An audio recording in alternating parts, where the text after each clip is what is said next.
안녕하세요. 이제 마스크를 벗었습니다. 제가 이렇게 생겼습니다. 설은 잘 보내셨고요. 자, 그럼 390쪽 보겠습니다. 389쪽입니다. 389쪽.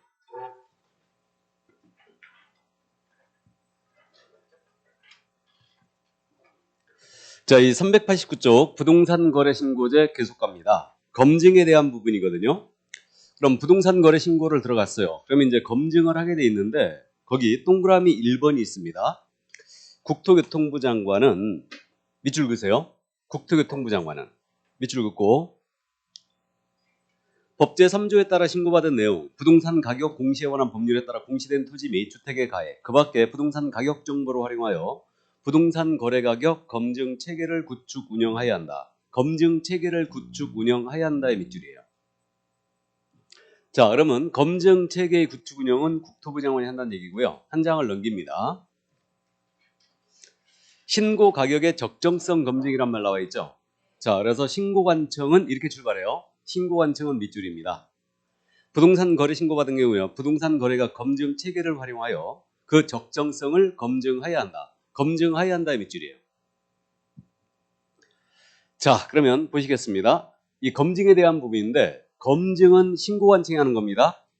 그래서 신고관청이 검증을 해야 한다요. 이건 신고관청의 의무입니다. 그래서 예를 들어서 이제 토지를 거래했다고 10억에 신고 들어갔잖아요. 그럼 이 금액이 적정한지 여부를 체크한다는 얘기예요. 그럼 비교 가격 데이터가 있어야 되는데 비교 가격 데이터가 바로 검증 체계예요. 그래서 검증 체계의 구축 운영을 국토부 장관이 현재 하고 있고요. 국토부 장관은 검증 체계의 구축 운영을 위해서 그 신고관청에게 자료 제출 요구할 수 있고요. 그 다음에 이제 신고 내용 모두 오픈해봐라 하고 요구할 수 있어요. 그래가지고 지금 시스템이 현재 완비가 돼 있는데 뭐 아파트 같은 경우는 이제 거의 다 가격 체계가 딱 정립이 돼 있습니다. 그 주로 아파트는 어떤 가격을 기준으로 삼고 있냐면요. 그 KB 시세라고 들어봤나요? 이 KB 시세가 있는데 이게 우리 개공들이 정보를 제공하고 있거든요. 그래서 요 얘기가 나왔으니까 잠깐 참고로 말씀을 드리는데 그 여러분들이 실무 가시면요. KB 부동산에서 KB 시세조사 기관에서 정보를 좀 달라고 그럴 거예요. 그리고 이제 우산 하나씩 주기적으로 보내줍니다. 기념품을 보내주는데 절대 이거 하지 마세요. 추잡스럽게 이거 정보가 우리는 돈입니다. 걔넨 공짜로 이걸 받고 돈 벌고 있는 거예요. 개공들이 이걸 제공하고 있는데 제공하지 마세요. 왜 우리가 KB한테 정보를 제공해야 됩니까? 우산 하나 받자고? 그러지 마세요. 그러니까 이거 KB 시세가 거의 정확하고요. 은행들이 대출해 줄 때, 전세감 대출할 때 이럴 때 전부 다 이걸 정보를 기준으로 합니다. 그래서 아파트는 거의 이 가격이 들어가 있어요. 여기에. 그러니까 이제 이걸로 검증을 한다는 얘기죠. 그러니까 아파트 10억에 거래했다고 신고 들어왔잖아요. 그러면 신고관청이 검증책에 접속을 해요. 그래서 가격을 딱 집어넣어요. 10억 딱 집어넣으면 적정, 부적정, 판정 불가, 판정 보류 이런 식으로 결과가 떨어집니다. 그럼 이 검증 결과 떨어지게 되면요. 이 검증 결과를 세무서장에게 통보하게 돼 있어요. 그러니까 세무서장은 이제 검증 결과에 대해서 부적정 결과는 세무조사 들어갈 수 있다는 얘기죠. 그래서 과세 자료로 활용할 수 있다 이렇게 돼 있어요. 그래서 주체를 주의하세요. 검증은 누가 해야 된다? 신고관청이. 검증 체계의 구축 운영은 국토부 장관이에요. 그래서 이자가 검증 체계를 구축 운영하고 있습니다. 자, 그럼 그 정도 이해하시고 이 검증 결과는 세무서한테 통보하게 돼 있습니다. 이때는 기한이 정해진 바가 없어요. 자, 그럼 내려가죠. 이제 신고 내용의 조사라고 합니다. 자, 그러면 거기 390쪽 맨 밑인데 신고 내용 이제 조사를 들어갑니다. 검증과는 별도로 조사를 할 수도 있는데 자, 거기 신고 내용의 보완 및 자료 제출 요구가 있거든요. 거기 첫 번째 줄 신고관청은 밑줄 그어보죠. 신고관청은 부동산 거래 신고라든가 해제 등의 신고, 외국인 등의 부동산 취득 보유 신고받은 내용이 누락되어 있거나 정확하지 아니하다고 판단되는 경우에는 신고인에게 신고 내용을 보완하게 하거나 그 신고한 내용의 사실 여부를 확인하기 위하여 소속 공무원으로 하여금 거래 당사 또는 개업공사에게 거래계약서 또는 거래대금 지급을 증명할 수 있는 자료 등 관련 자료 제출을 요구하는 등 필요한 조치를 취할 수 있다 그랬어요. 그러니까 우리가 신고할 때 신고서만 내물 원칙으로 한다고 그랬죠. 조사 규정이 있기 때문에 그래요. 그러니까 필요하면 지들이 계약서 보자 요구할 수 있어요. 또 이 금액에 진짜 거래했는지 대금 지급 증명 자료 한번 보자 요구할 수 있어요. 이렇게 돼 있고 그다음에 그 옆에로 가면 391쪽에 양괄호 4번에 국토부 장관의 조사권이라는 말 나와 있죠. 자, 그러면 국토교통부 장관은 밑줄 쫙 긋고요. 마지막 두 번째 줄 마지막에 신고 내용 조사를 직접 또는 신고한청과 공동으로 실시할 수도 있다 그랬죠. 그래서 국토부 장관이 조사를 같이 할 수도 있다. 할 일 더럽게 없나 봐요. 자, 그래갖고 신고 내용 조사는 신고관청이 할 수가 있습니다. 그럼 계약서 보자 요구할 수 있고, 야, 진짜 이 금액 거래인지 통장 사본 한번 보자 요구할 수 있어요. 그러니까 매매하실 때는 되도록이면 계좌이체 하시기 바랍니다. 거래 내역 통장 보자 갈 수 있어요. 이게. 그다음에 이제 국토부 장관은 신고관청과 직접 공동으로 이렇게 조사를 할 수도 있습니다. 그럼 이제 주의할 점은 검증은 해야 된다 할 수 있다.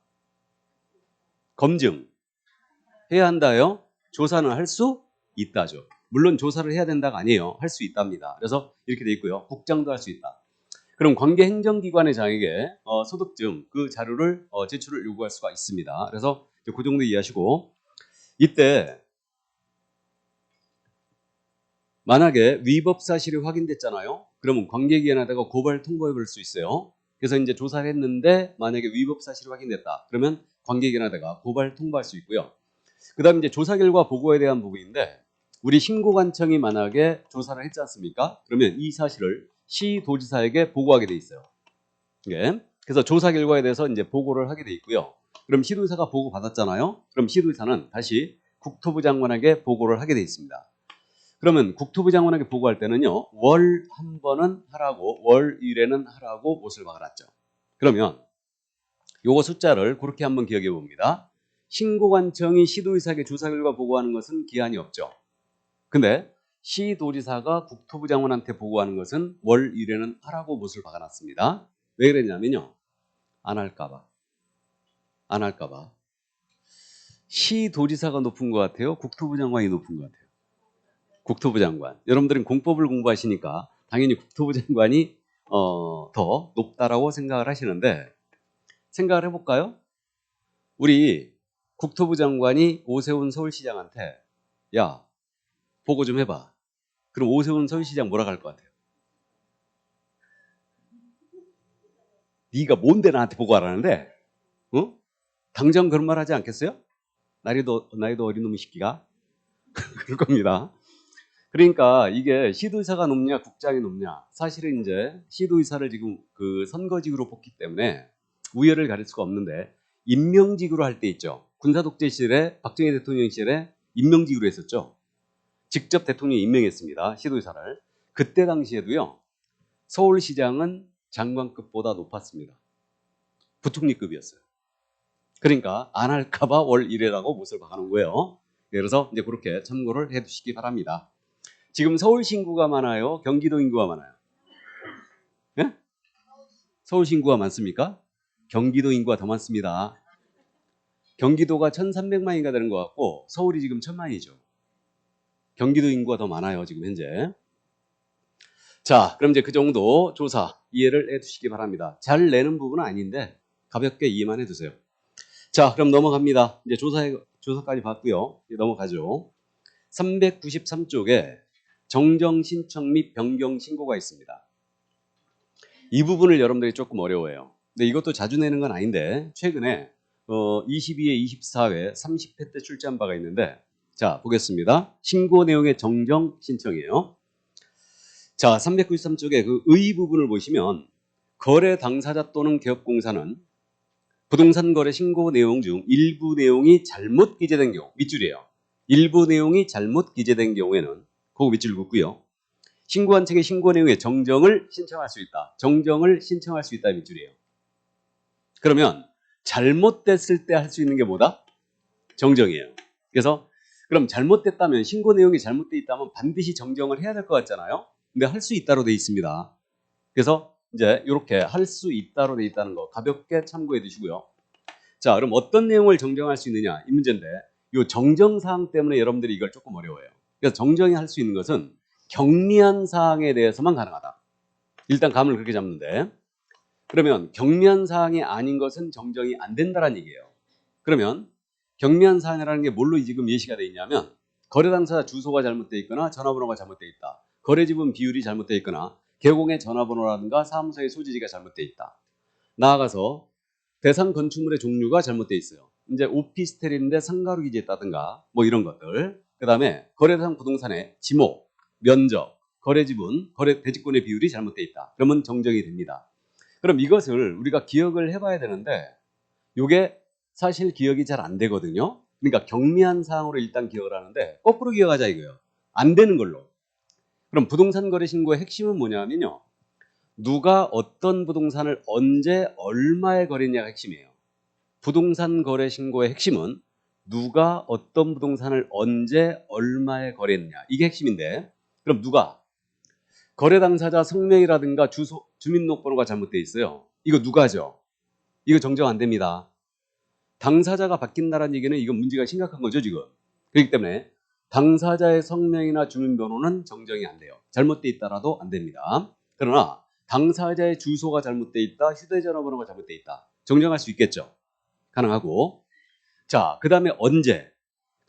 계약일 절대 안 되겠죠. 우리는 계약 체결일부터 30일 부동산 거래 신고해야 되기 때문에 계약일이 잘못되어 있다? 이건 있을 수가 없죠. 이거는 그래서 역시 이건 정정이 안 되고요. 자, 그 다음에 이제 어떤 부동산의 소재지는 안 돼요.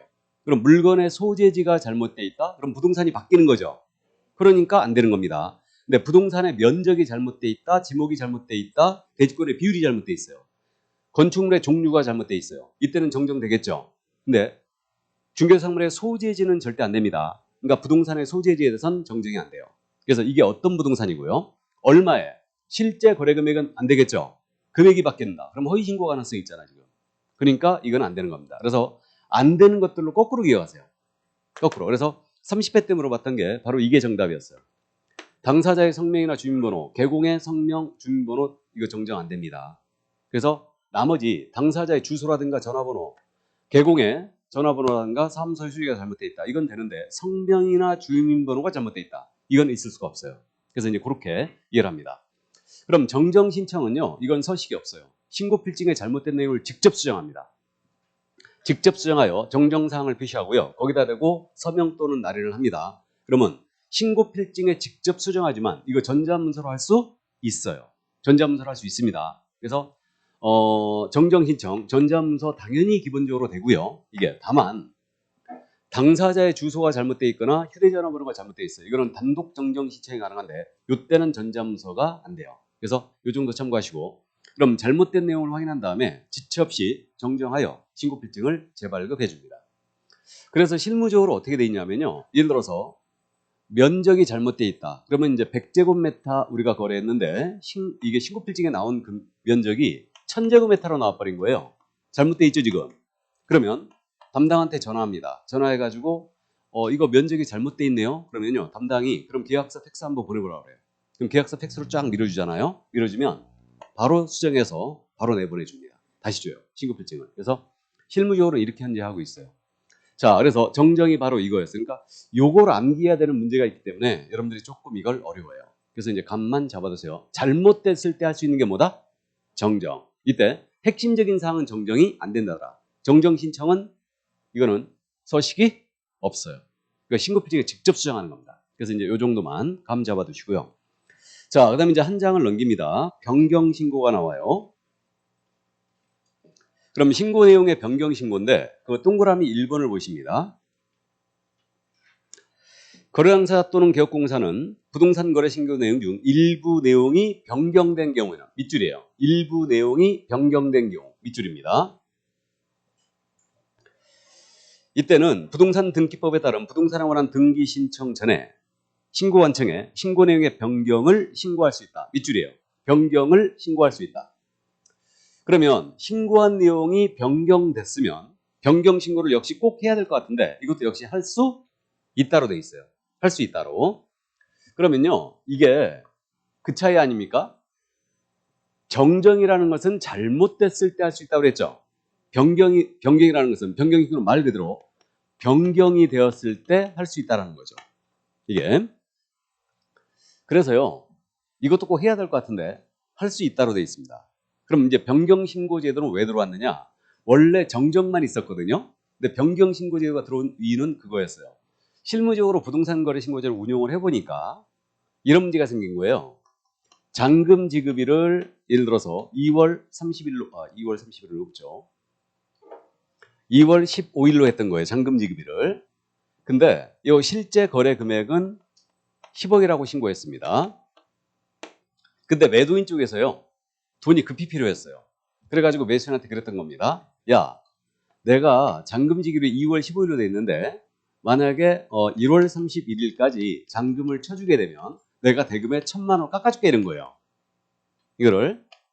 그래가지고 우리 매수인께서 잔금을 1월 31일을 쳐버린 겁니다. 그러면 신고한 내용 중에 지금 잔금일 바뀌었죠. 실제 거래금액 바뀌었죠. 재신고를 해야 되는 사태가 자꾸 벌어지는 거예요. 그리고 간단하게 이렇게 변경 신고할 수 있도록 도입이 된 겁니다. 그래서 이 꼭 기억을 해 두셔야 됩니다. 그래야 변경 신고 사항을 여러분들이 기억할 수 있어요. 그래서 변경 신고 사항은 당사자 합의에 의하여 계약 내용이 일부 변경이 됐을 때 할 수 있는 게 변경 신고예요. 그러면 합의될 수 있는 사항이 아닌 것은 변경 신고할 수가 없다라는 얘기죠. 그래서 핵심적인 사항에 들어가는 실제 거래 금액이라든가 중도금 잔금 지급일이 된다는 거죠.